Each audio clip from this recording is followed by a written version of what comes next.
I didn't flinch when she said it.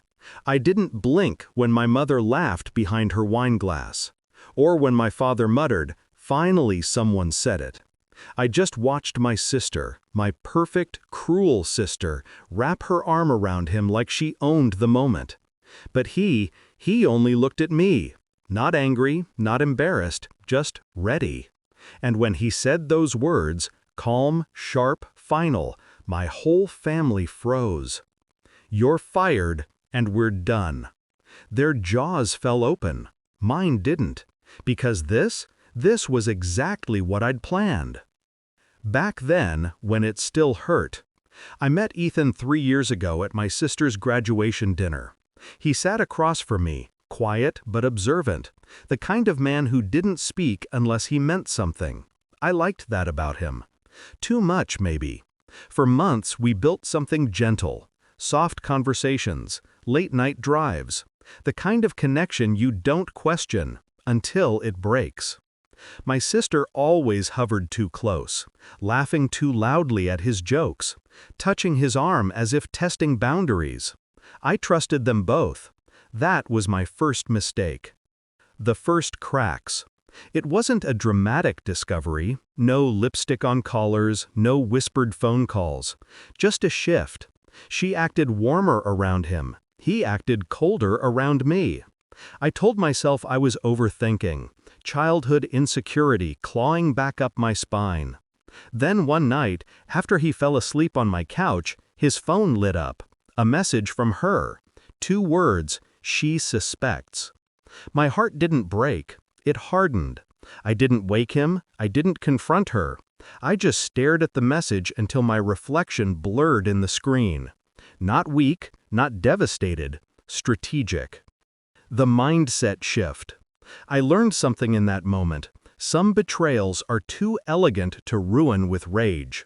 I needed patience, silence, timing.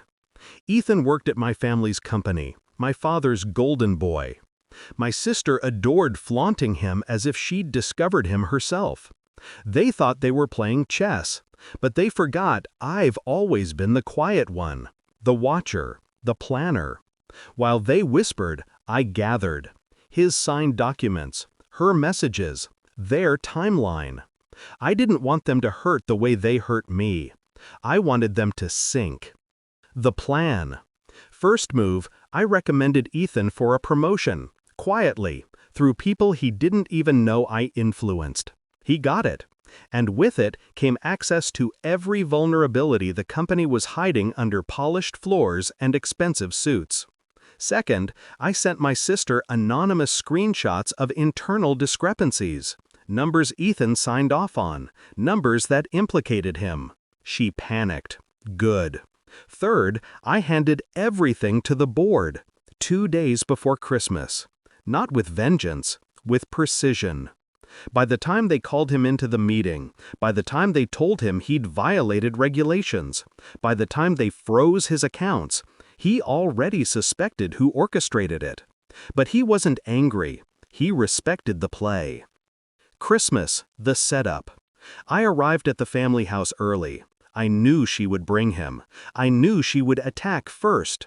That's how insecure people operate. They strike before they're struck. "This is the failure of our family," she announced, smiling like a villain who hasn't noticed the gun pointed at her back. My parents laughed. Of course they did.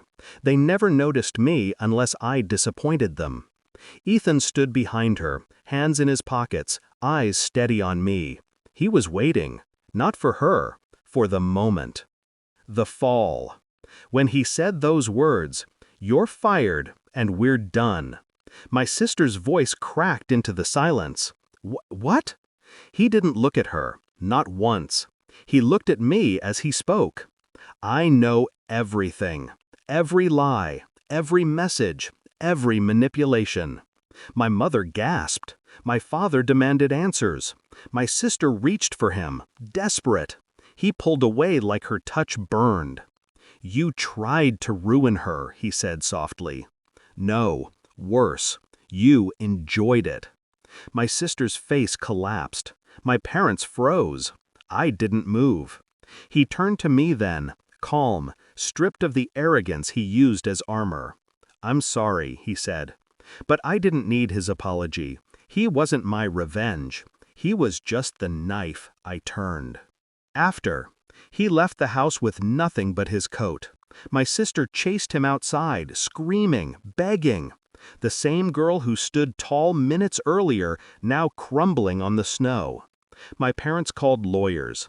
Chaos spun around me like a storm I'd walked through long before it started. I just sat there, sipping my tea. For the first time, they looked at me differently, not as the failure, but as someone they'd underestimated, someone capable of sinking an empire quietly, someone who didn't need a title to pull strings. Closure. People think revenge is fire. It's not. It's ice, silent, precise, controlled. And on that Christmas night, watching the walls they built collapse around them, I realized something. I was never the